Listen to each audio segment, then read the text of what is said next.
बच्चे question number 33 देखिए। A long cylindrical shell carrying positive surface charge sigma in upper half and negative surface charge sigma in minus sigma in lower half. बच्चे long cylinder है, आपको हम ऐसे समझा दें, ये लॉन्ग सिलेंडर है, ठीक है ना। इसके आधे नीचे हाफ में negative surface charge density minus sigma और आधे ऊपर हिस्से में positive surface charge density plus sigma है।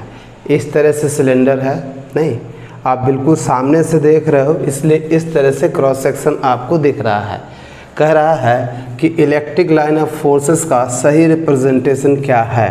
तो देखिए बच्चे, सिस्टम में नेट चार्ज कितना है? सिस्टम में नेट चार्ज क्या है? 0। तो क्यू नेट या क्यू नेट, सिस्टम में नेट चार्ज बच्चे 0 है। इसका मतलब क्या है? ठीक है ना, कि अगर आप यहाँ इनफाइनाइट पर हैं, बहुत ऊपर इनफाइनाइट पर हैं, ठीक है, तो आपको ये निकलने वाली इलेक्ट्रिक लाइंस आपको रिसीव होंगी, तो ऊपर से आपको अंदाज़ा ये लगेगा कि शायद अंदर बहुत पॉजिटिव चार्ज है, इसलिए इलेक्ट्रिक लाइन ऑफ फोर्सेस बाहर आ रही हैं।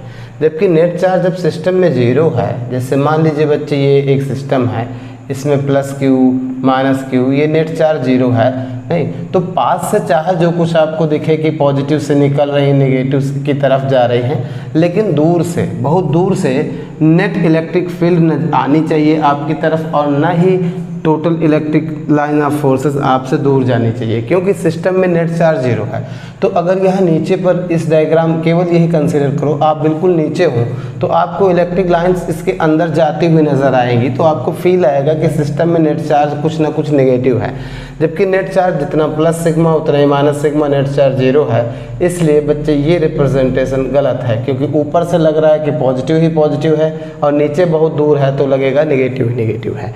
इधर देखिए, अगर आप यहाँ पर बहुत दूर हैं इधर, ठीक है, तो आपको इलेक्ट्रिक लाइंस क्या, इस हिस्से में आप बहुत दूर हैं, इनफाइनाइट पर हैं, नहीं तो आपको लगेगा क्या इलेक्ट्रिक लाइन ऑफ फोर्सेस आपको क्या हो रही हैं, रिसीव हो रही हैं। तो आप अंदाज़ा लगाएंगे कि लग रहा है सिस्टम में बहुत दूर एक सिस्टम जिस पर नेट चार्ज क्या है, पॉजिटिव है, क्योंकि लाइंस निकल कर आ रही हैं। जबकि सिस्टम में नेट चार्ज क्या है, यहाँ भी 0 है, ठीक है ना। ऐसे ही इधर अगर आप बहुत दूर से इसको देखेंगे तो आपको लगेगा कि सिस्टम में नेट चार्ज क्या है, नेगेटिव है, नहीं इसीलिए तो सिस्टम की तरफ लाइंस जा रही हैं। जबकि सिस्टम में नेट चार्ज तो 0 है, नहीं तो ये बच्चे यहाँ पर भी गलत है।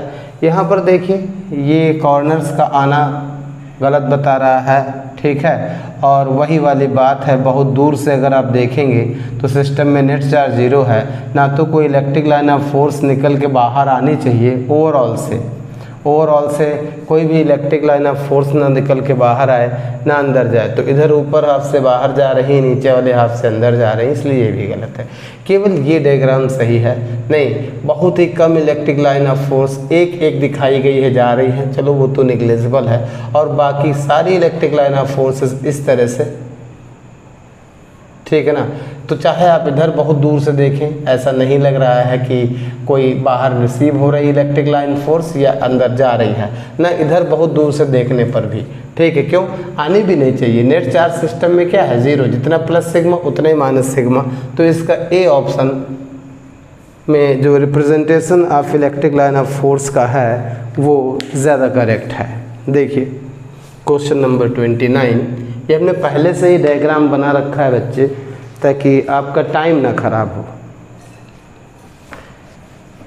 थोड़ा समझ लीजिए, जब सिस्टम में नेट चार्ज 0 है तो बहुत दूर से देखने पर वहाँ पर ना तो आपको इलेक्ट्रिक लाइन ऑफ फोर्स को रिसीव हो, ना ही आपसे दूर कहीं जा रही हो, नहीं तो फिर बहुत दूर से ऑब्जर्वर को ऐसा लगता है कि नेट चार्ज सिस्टम में कुछ ना कुछ है, या तो पॉजिटिव है या तो नेगेटिव है। अगर नेट चार्ज किसी सिस्टम में 0 है, नहीं तो बहुत दूर से वो 0 आपको फील आना चाहिए कि अंदर कोई चार्ज नहीं है।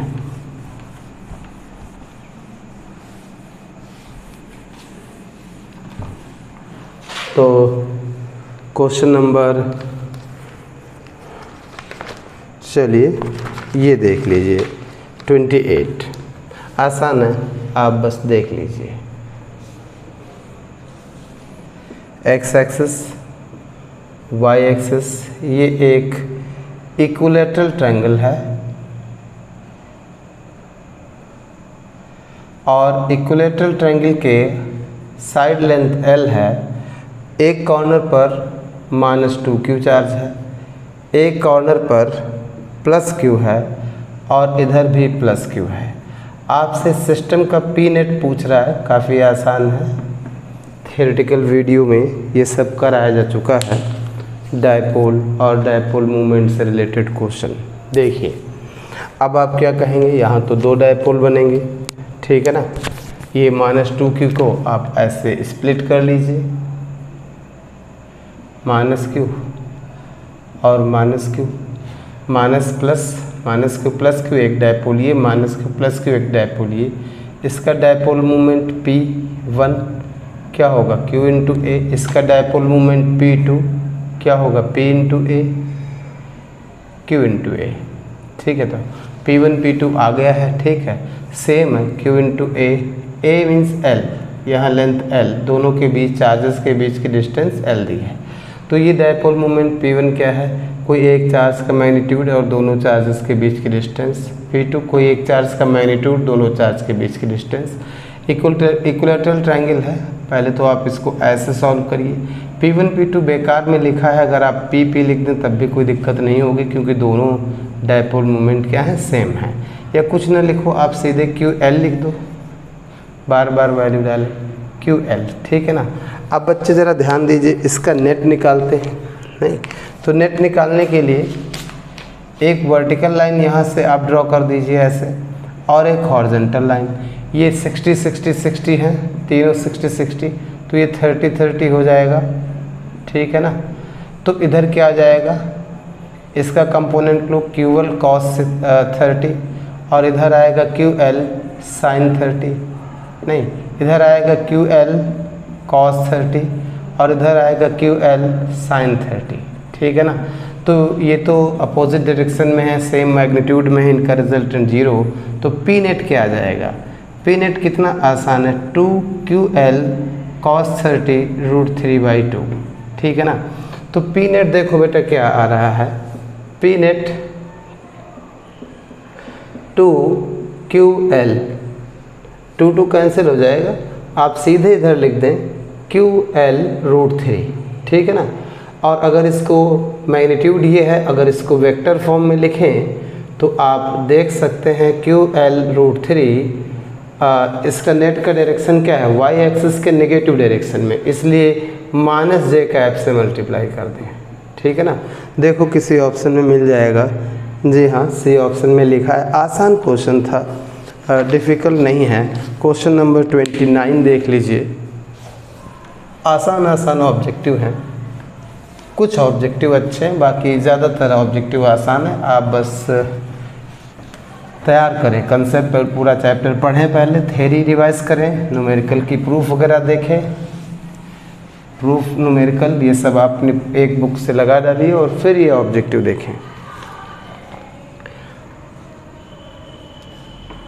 देखिए, an electric dipole of movement, बच्चे इलेक्ट्रिक डायपोल है, उसका मूवमेंट दिया है -I कैप -3J, थोड़ा देखिएगा, समझने लायक क्वेश्चन है। Into 10⁻⁻29 coulomb into metre, centimetre नहीं है, कूलम इंटू मीटर है, -I, ठीक है। इज़ प्लेस्ड एट ओरिजिन, ये ओरिजिन पर रखा है, ठीक है। The electric field due to this dipole at +I cap +3J cap +5K cap, ठीक है, ओके। अब कह रहा है if R.P is equal to 0, then कह रहा है इस पॉइंट पर electric field is parallel to, option बच्चे हम लिख दें इसमें I +3J -2K, फिर आपको समझ में आएगा। अच्छा क्वेश्चन है, बढ़िया objective. C option -I -3j + 2k। D option देख लीजिए, -i + 3j माइनस, अब थोड़ा प्रिंटिंग मिस्टेक लग रही है, चलिए -2k लिखते हैं। ठीक है, अब इस क्वेश्चन को समझो, अच्छा क्वेश्चन है, ज़रा ध्यान दीजिए। एक डायपोल है, वो P पॉइंट पर ओरिजिन पर रखा है, ये ज़रा देख लीजिए, और उसका डायपोल मोमेंट ऐसा है, ठीक है ना।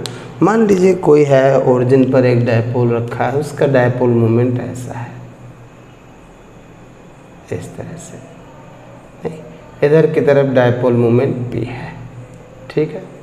कह रहा है एक पॉइंट है जिस पर आपको E निकालना है, और उस पॉइंट का पोजीशन वेक्टर और डॉट P ये कितना है, 0 है। इसका मतलब पॉइंट जो है कुछ ऐसे होगा, P, ये R वेक्टर है, तो आप पढ़ तो चुके हो, देखो ये P है, ये R वेक्टर है, परपेंडिकुलर है, इसलिए R डॉट P क्या है, परपेंडिकुलर है, इसलिए 0 है। नहीं, ये गिवन है, तो इससे मुझे पता चल रहा है कि जो पॉइंट है वो बच्चे इक्वेटोरियल पोजीशन पर है। नहीं, जो पॉइंट है वो क्या है, इक्वेटोरियल पोजीशन पर है। अब इक्वेटोरियल पोजीशन पर तुम्हें याद होगा, इक्वेटोरियल पोजीशन पर यानी परपेंडिकुलर बाइसेक्टर पर जो E का डायरेक्शन होता है वो P के अपोजिट होता है। थ्योरी रिवाइज करिए अगर आपको नहीं आता है, ये E का डायरेक्शन है। नहीं, डायपोल के एक्सिस पर, आपको थोड़ा सा मैं याद दिला दूँ, डायपोल के एक्सिस पर अगर ये P है डायपोल मोमेंट, तो इसके एक्सिस पर किसी भी पॉइंट पर E और P का सेम डायरेक्शन होता है। डायपोल के इक्वेटोरियल पोजीशन पर यानी परपेंडिकुलर बाइसेक्टर अगर हो, तो परपेंडिकुलर बाइसेक्टर पर जो E का डायरेक्शन है वो P के अपोजिट डायरेक्शन में होता है। ये आपको थ्योरी में पढ़ाया गया था, वीडियोस भी पढ़े हुए हैं, आप रिवाइज कर सकते हैं। अब कह रहा है, नहीं, क्वेश्चन कह रहा है इस पॉइंट पर E किसके पैरेलल होगी। नहीं, इस पॉइंट पर E किसके पैरेलल होगी, तो E के पैरेलल मान लो एक कोई वेक्टर A वेक्टर है, तो E और A अगर पैरेलल हैं तो इसका मतलब क्या है, ये और R वेक्टर क्या है, परपेंडिकुलर। ध्यान दीजिए, फिर से समझिए, नहीं तो आप उलझ जाएंगे क्वेश्चन में। मान लीजिए कह रहा है E इनमें से किसके पैरेलल होगी, तो मान लीजिए E किसी एक A वेक्टर के ये क्या है, पैरेलल है। तो E अगर A वेक्टर के पैरेलल है, ठीक है ना, तो जो A वेक्टर है वो R वेक्टर के साथ परपेंडिकुलर हो जाएगा। नहीं, तो R वेक्टर तो तुमको मालूम ही है, अब आप चेक कर लीजिए। नहीं, ये किसके साथ परपेंडिकुलर है, इसके साथ है या इसके साथ है या इसके साथ है या इसके साथ है। परपेंडिकुलर चेक करने का तरीका क्या है, डॉट ले लो और डॉट प्रोडक्ट अगर 0 आ रहा हो तब तो परपेंडिकुलर है। चलो एक एक करके चेक करते हैं इन दोनों का डॉट, ठीक है। तो इधर I के साथ 1 है, इधर -1 है, इधर 3 है J के साथ, इधर भी 3 है, उधर 5 है, इधर -2 है, ठीक है। तो कितना आ रहा है, ये तो 0 नहीं आ रहा है, तो ये तो बेकार हो गया, ठीक है। ऐसे इसको चेक करिए, इधर I के साथ 1, इधर -1, तो 1 -1, 3 -3, 5 2, तो कितना आ रहा है, -9 और 10, ठीक है ना। देख लो, फिर से डॉट लेकर देखो, ठीक है, ठीक है, -1 -9 + 10, इसका 0 आ रहा है। नहीं, तो एक ये मिला, देख लो कोई और तो नहीं है। 1 -9 -10 नहीं, 1 और +9 -10 ये भी मिल रहा है, ठीक है।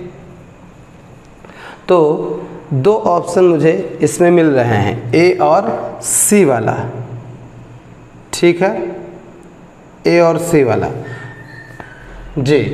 तो पहले तो कॉन्सेप्ट पर ध्यान दें। हमने क्या कहा, कह रहा है इस पॉइंट पर E इनमें से किस वेक्टर के साथ पैरेलल होगी। तो E बच्चे उसके साथ पैरेलल होगी, E उसके साथ पैरेलल होगी जिसके साथ R वेक्टर क्या हो, परपेंडिकुलर हो। ध्यान दीजिएगा, दो ऑप्शन अभी मिले मुझे, अच्छा न्यूमेरिकल है। E उसके साथ पैरेलल होगी, मान लीजिए E एक वेक्टर A वेक्टर जिसके साथ क्या है, पैरेलल है। तो E अगर इस वेक्टर के साथ पैरेलल है तो R के साथ परपेंडिकुलर भी तो है, बोल दो भैया, नहीं परपेंडिकुलर भी। तो R के साथ परपेंडिकुलर है तो मुझे ये दो मिल गए। कह रहे हैं सर जी दो मिले हैं, एक ही तो सही होगा। अब देखिए E जिस वेक्टर के साथ पैरेलल होगी उस वेक्टर के साथ P भी तो पैरेलल होगा, नहीं? तो इन दोनों का P के साथ क्रॉस करके देखिएगा, क्योंकि ये पैरेलल वेक्टर हैं तो जिनका क्रॉस 0 आ जाएगा वही सही आंसर होगा। ठीक है, अब क्रॉस प्रोडक्ट तो लेना तुमको आता होगा। कहने का मतलब है ये इस कंडीशन से तो हमको ऑप्शन मिले दो सही है, दो तो रिजेक्ट हो गए ये वाले। अब दो में से कोई एक ढूंढना है कौन सा सही है। तो अगर ई वेक्टर जिसके साथ पैरेलल है उसके साथ R तो परपेंडिकुलर है, बट ई वेक्टर जिसके साथ पैरेलल है वो P वेक्टर के साथ भी तो पैरेलल है।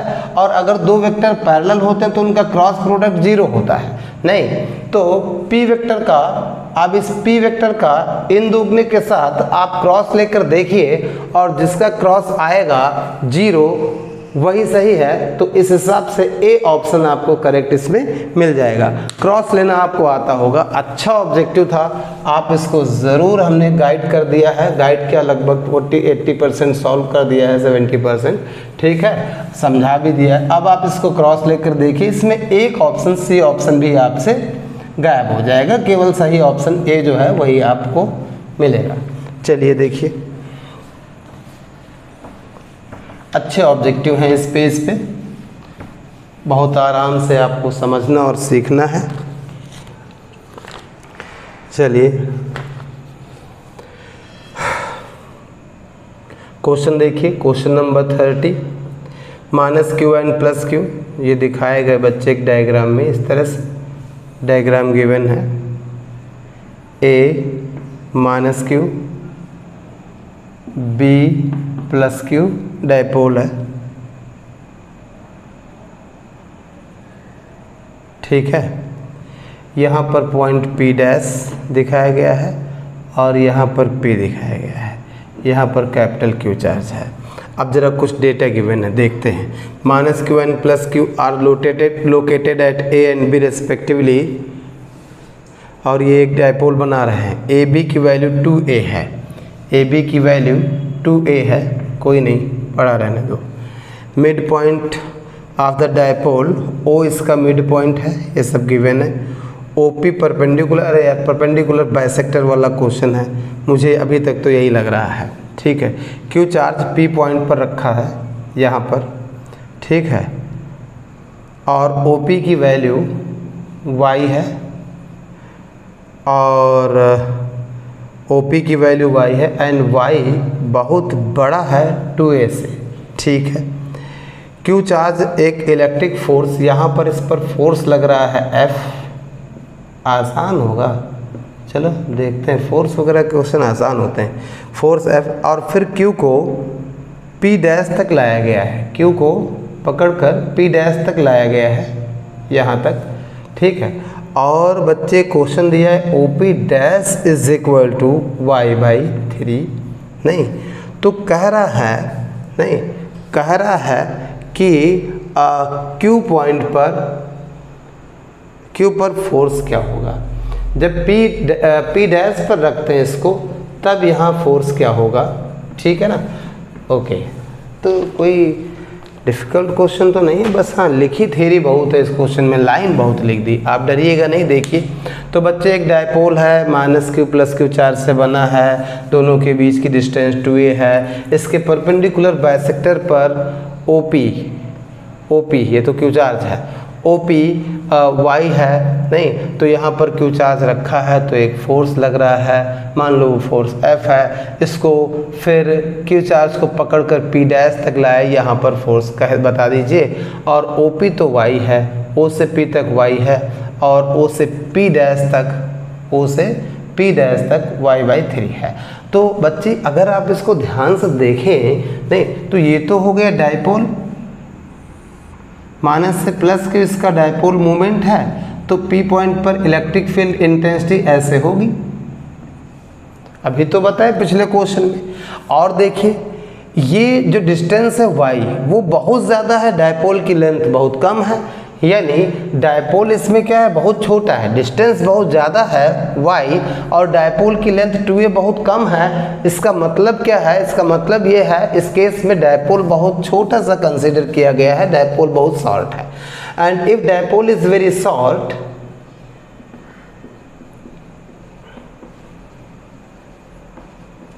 If dipole is very short then equatorial position पर E का फॉर्मूला क्या हुआ करता था, इक्वेटोरियल पोजीशन परपेंडिकुलर बाइसेक्टर पर P/r3, यानी E प्रोपोर्शनल टू 1/r3, ठीक है ना। तो यहाँ पर इलेक्ट्रिक फील्ड इंटेंसिटी अगर आपने E कही है, नहीं तो देखिए यहाँ पर इलेक्ट्रिक फील्ड इंटेंसिटी E है और यहाँ पर E/3 है। तो अगर डिस्टेंस को, ये y है, ये y/3 है, नहीं डिस्टेंस को अगर आप 1/3 कर दोगे तो इलेक्ट्रिक फील्ड इंटेंसिटी देखिए इन्वर्सली प्रोपोर्शनल है, डिस्टेंस को हाफ करोगे इलेक्ट्रिक फील्ड इंटेंसिटी 2⁻3 8 टाइम्स हो जाएगी, डिस्टेंस को 1/3 करोगे, नहीं तो 3⁻3 27, तो यहाँ 27E हो जाएगा, ठीक है ना। तो आसान है।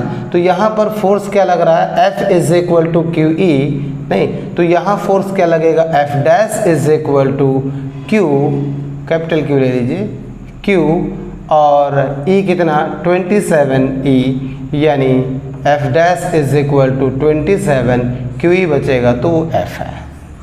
मुझे उम्मीद है आप समझ गए होंगे, आसान सा ऑब्जेक्टिव था, ठीक है, बहुत ही आसान है। ऑप्शन इसमें लास्ट ऑप्शन सही है D, ठीक है।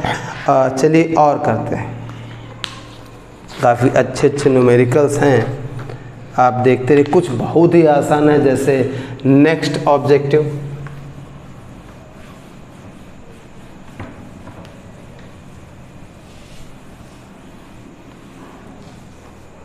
देखिए, क्वेश्चन नंबर 36 बहुत ही ज़्यादा आसान है। If the amounts of electric flux entering and leaving and enclose surface respectively φ1 and φ2, मान लो एक इनक्लोज सरफेस है, नहीं तो amount of electric flux entering, इसमें आने वाला जो बच्चे इलेक्ट्रिक फ्लक्स है वो तो φ1 है, और इससे बाहर जाने वाला इलेक्ट्रिक फ्लक्स जो है, नहीं वो बच्चे φ2 है। नहीं कह रहा है भैया इसके अंदर जो भी चार्ज है वो बता दीजिए, नहीं तो आप जानते तो है ही हैं, नहीं बाहर जाने वाले इलेक्ट्रिक फ्लक्स को हम पॉजिटिव साइन के साथ लेते हैं और अंदर आने वाले इलेक्ट्रिक फ्लक्स को हम नेगेटिव साइन के साथ लेते हैं। तो नेट टोटल फ्लक्स कितना हो जाएगा, जो इससे क्लोज सरफेस से बंधा है, तो टोटल फ्लक्स हो जाएगा, नहीं प्लस φ2 प्लस माइनस φ1। इसको हमने माइनस साइन के साथ लिया है क्योंकि ये इंटरिंग फ्लक्स है, अंदर आने वाला फ्लक्स है, तो ये हो गया φ2 माइनस φ1। और टोटल फ्लक्स क्लोज सरफेस है, तो गॉस थ्योरम के हिसाब से इसके अंदर का चार्ज अपॉन ε0, ठीक है। तो इससे जो Q इनक्लोज आएगा वो बच्चे ए ऑप्शन में मिल जाएगा आपको। तो इस तरह के आसान क्वेश्चन भी है। क्वेश्चन नंबर 38 एक अच्छा ऑब्जेक्टिव है, आप उसको समझने का प्रयास करिएगा, अच्छा ऑब्जेक्टिव है। क्वेश्चन कह रहा है a positive point charge is released from rest at distance r0 from the positive line charge uniform density. एक बच्चे लाइन चार्ज है, uniform density positive line charge है, यूनिफॉर्म डेंसिटी आप लेमडा कह लीजिए, ठीक है ना। कह रहा है आर नॉट डिस्टेंस पर, यहाँ से आर नॉट डिस्टेंस पर एक पॉइंट चार्ज रखा है प्लस क्यू कह लीजिए, ये डिस्टेंस है आर नॉट, और ये रेस्ट में है। रेस्ट में मीन्स इस समय इसकी स्पीड क्या है, 0। अब अगर इसको हम रिलीज़ कर दें तो कह रहा है कि आर डिस्टेंस पर जब ये होगा तो इसकी स्पीड कितनी होगी, ठीक है ना। तो ज़रा ध्यान दीजिए, ऐसे क्वेश्चन तो 4-5 हो चुके हैं, आप देख लीजिए। अगर इस पर भी पॉजिटिव चार्ज, इस पर भी पॉजिटिव चार्ज, तो रिपल्सन ही तो लगेगा भाई साहब। जब रिपल्सन लगेगा तो जैसे इसको रिलीज़ करोगे तुरंत ही भागेगा, ठीक है ना। तो जब तुरंत ही भागेगा तो कह रहा है जब ये इस वायर से आर डिस्टेंस पर हो, ठीक है, तब इसकी स्पीड बता दीजिए। यहाँ पर इसकी स्पीड बता दीजिए। नहीं तो यहाँ इक्वेशन ऑफ मोशन तो आप यूज़ नहीं ही कर सकते हैं। उसका कारण ये है जो इस पर फोर्स लगेगा वो QE लगेगा, और जैसे जैसे इस वायर से दूर होता जाएगा चार्ज E वेरी करेगा। जब E करेगा तो फोर्स वेरी करेगा, फोर्स वेरी करेगा, एक्सेलरेशन वेरी करेगा। तो एक्सेलरेशन वेरिएबल है तो इसमें इक्वेशन ऑफ मोशन आप यूज़ नहीं कर सकते। इस तरह के क्वेश्चन को करने के लिए आप कह लीजिए कि वायर से किसी टाइम ये पॉइंट चार्ज x डिस्टेंस पर है, तो जब ये x डिस्टेंस पर है यहाँ पर, तो इस पर फोर्स क्या लगेगा, QE। नहीं तो फोर्स इस पर क्या लगेगा, QE। तो force is equal to Q और E, इसके कारण यहाँ से x डिस्टेंस पर E का फॉर्मूला होता है 1/2 pi epsilon naught lambda by x distance पर E का फॉर्मूला ये होता है। फोर्स को अभी बच्चे पिछले वीडियो में हमने क्वेश्चन कराया था, फोर्स को लिख दो mass into acceleration Q lambda upon 2 pi epsilon naught x। Mass इसको लिख दो VdV by dx is equal to Q lambda upon 2 pi epsilon naught x। बहुत आसान है, पिछले वीडियो में हम करा चुके हैं ऐसा क्वेश्चन। तो m VdV is equal to Q lambda upon 2 pi epsilon naught dx upon x, यही तो आ जाएगा, ठीक है। जब यही आ जाएगा देख लो, फिर से देख लो, mdv vdv Q lambda upon 2 pi epsilon naught dx upon x integrate कर दीजिए। थोड़ा सा ध्यान दीजिए, नहीं जब x की वैल्यू r नॉट के बराबर डालोगे, नहीं तो x की वैल्यू r नॉट के बराबर डालोगे तो यहाँ तो पार्टिकल रुका हुआ है। नहीं अब x की वैल्यू r पे डाल दो, x की वैल्यू r, और यहाँ पर स्पीड पूछ रहा है जो कि हमने v मान ली है, ठीक है। तो लिमिट भी काफ़ी आसान है, बस आपको लिमिट डाल के थोड़ा सा सॉल्व करना है। इधर सॉल्व करने पर यही तो आएगा, और इधर Q lambda upon 2 pi epsilon naught, ये बच्चे क्या आ जाएगा, log r upon r naught, ठीक है ना। तो 2 कैंसिल हुआ, velocity is equal to Q lambda upon pi epsilon naught m log r upon r naught. चलिए बेस E है, नहीं तो देखते हैं किस ऑप्शन में ये आपको आंसर मिल जाएगा। पूरा आंसर लिखना ही नहीं था आपको, ठीक है। तो वेलोसिटी स्क्वायर था, तो वेलोसिटी बच्चे ये मिल जाएगा। नहीं तो यहाँ से वेलोसिटी प्रोपोर्शनल टू, देखिए क्या आ रहा है, लॉग इस r अपॉन r नॉट, यही तो आ रहा है, वेलोसिटी प्रोपोर्शनल टू यही तो आ रहा है, और ये ए ऑप्शन में आपको सही मिल जाएगा, ठीक है ना। काफ़ी आसान था, मैंने उम्मीद नहीं करी थी, देखा नहीं कायदे से ऑप्शंस, नहीं तो पूरा ना सॉल्व करते। खैर पूरा क्वेश्चन सॉल्व करना चाहिए आपको, आपके नॉलेज आपका बढ़ता है पूरा क्वेश्चन फाइनल आंसर तक सॉल्व करने से। अंदाजे नहीं लगाने चाहिए ऑब्जेक्टिव में। नेक्स्ट क्वेश्चन कराया हुआ है, कंसेप्ट हमने कराया है, आप इसको देख सकते हैं। 39 एक पॉजिटिव चार्ज शीट है, लॉन्ग कंडक्टिंग शीट है, पॉजिटिव चार्ज डेंसिटी आप सिग्मा कह लीजिए। नहीं इससे एक सिल्क का धागा बंधा था, उससे एक पॉजिटिव चार्ज Q बंधा है एंड इक्विलिब्रियम स्टेट में वो थीटा एंगल बना रहा है, ऐसा कुछ लिखा है। ठीक है। अ चार्ज्ड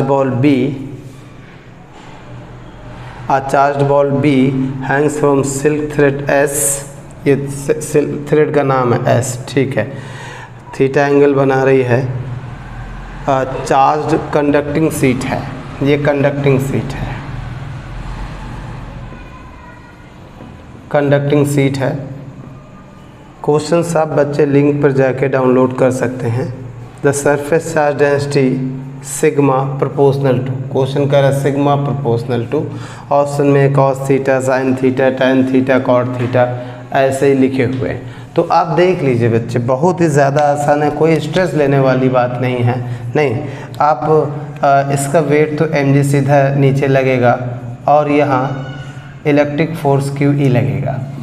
कंडक्टिंग सीट है तो यहाँ पर E का फॉर्मूला बेटा क्या होगा, sigma upon epsilon not. Non conducting होता तो सिग्मा अपॉन 2 एप्सिलॉन नॉट। अब ज़रा ध्यान दीजिए, नहीं या तो आप रिजॉल्व कर लीजिए, नहीं तो ये फिर देखो T, ठीक है, इसको हटाते हैं, बहुत आसान है। ये थीटा है तो ये अल्टरनेट एंगल थीटा, इधर आएगा T cos थीटा और इधर आएगा T sin थीटा। बहुत बार ऐसे क्वेश्चन हम करा चुके हैं आपको। तो T sin theta is equal to QE, E की value sigma upon epsilon naught, और T cos theta is equal to mg। अगर आप इक्वेशन फर्स्ट और सेकेंड को डिवाइड कर दें, ठीक है, तो T sin theta upon T cos theta is equal to, देखो बच्चे ये डिवाइड करने पर क्या आएगा, तो Q sigma upon epsilon naught mg। तो यहाँ से T कैंसिल हुआ, tan theta tan theta is equal to Q sigma upon epsilon naught mg। तो यहाँ से सिग्मा क्या आ रहा है, epsilon naught mg upon Q into tan theta. तो यही तो कह रहा है सिग्मा किसके प्रोपोर्शनल होगा, तो sigma proportional to tan theta. देखते हैं किस ऑप्शन में लिखा है। तो आसान है बट अप्रोच होनी चाहिए आपकी। डी ऑप्शन में लिखा है। इसके बाद वाला क्वेश्चन काफ़ी ठीक है, उसको आप देखें। Question number 40।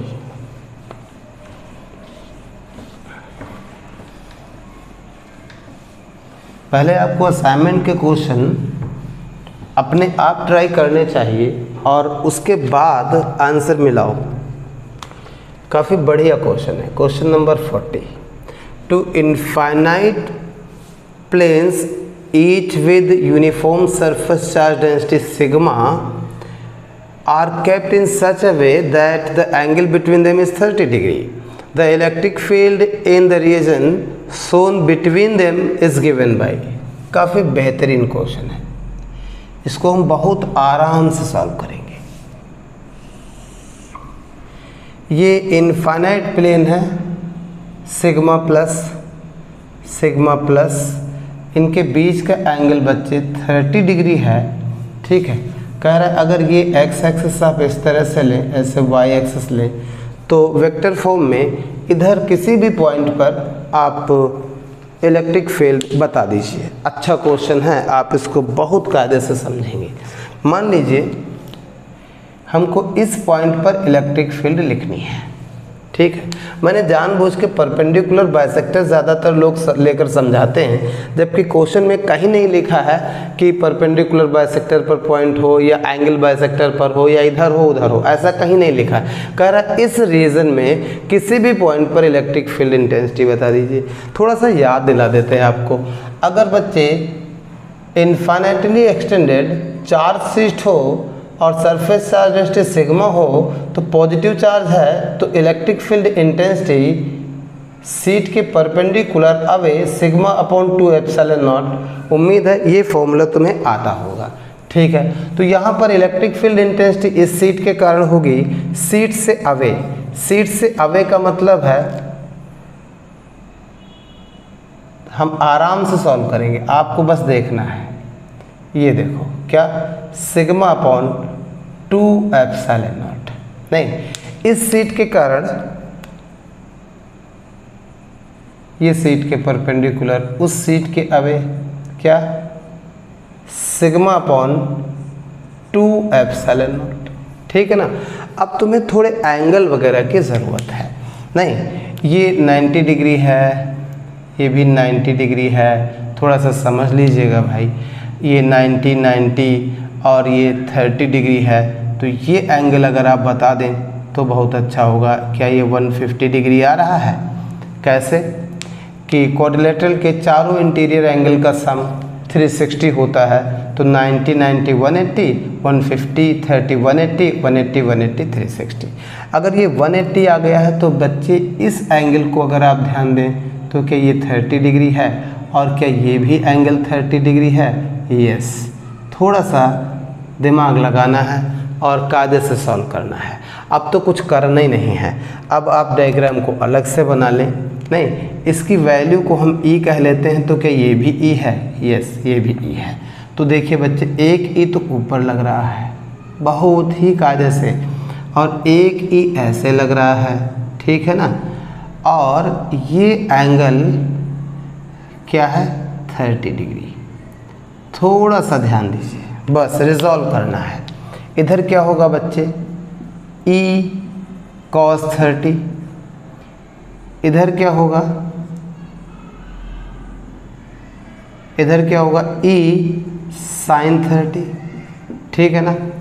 ओके, तो इस डायरेक्शन में ई कॉस 30 क्या? ई √3/2। ठीक है ना। अब बच्चे देखिए, electric field intensity in vector form मैं लिखने जा रहा हूँ, ध्यान से देखना। इसको तो हमने रिजॉल्व ही कर डाला, तो इसकी बात ही खत्म हो गई। क्या? ध्यान दीजिएगा, ई साइन 30 1/2 किधर की तरफ? ऐसे, यानी एक्स एक्सिस के नेगेटिव डायरेक्शन, यानी माइनस आई कैप। चुपचाप देखते रहना बेटा। ये ई क्या? जे कैप। देख लो, डायरेक्शन देख लो। इधर ई √3/2 नीचे है ना, तो माइनस का जे कैप। ठीक है, आंसर आपको समझ में आ जाएगा। ई कॉमन ले लीजिए, क्या बचा? माइनस आई कैप बाई 2, और इधर 1 माइनस √3/2 जे कैप। ठीक है, ई की वैल्यू डाल दो, कितनी? Sigma upon 2 epsilon not. बेहतरीन क्वेश्चन था। Minus I cap by 2 plus 1 minus √3/2 J cap. मुझे उम्मीद है आपको समझ में आया होगा। अच्छा क्वेश्चन था। आप ज़रा ऑप्शन मैच करते हैं, कौन सा ऑप्शन इसका सही है। तो आई कैप को बच्चे ऑप्शंस में एक्स कैप और वाई कैप लिखा है। आई कैप को एक्स कैप लिखा है, जे कैप को वाई कैप लिखा है।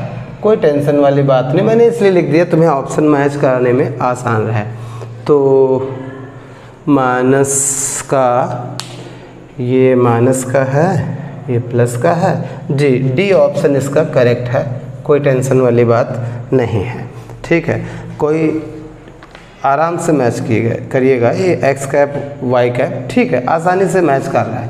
ठीक है बच्चे, आज इतना ही रखते हैं इस वीडियो में। नहीं, नेक्स्ट वीडियो में आगे ऑब्जेक्टिव्स और कराए जाएंगे। Thank you.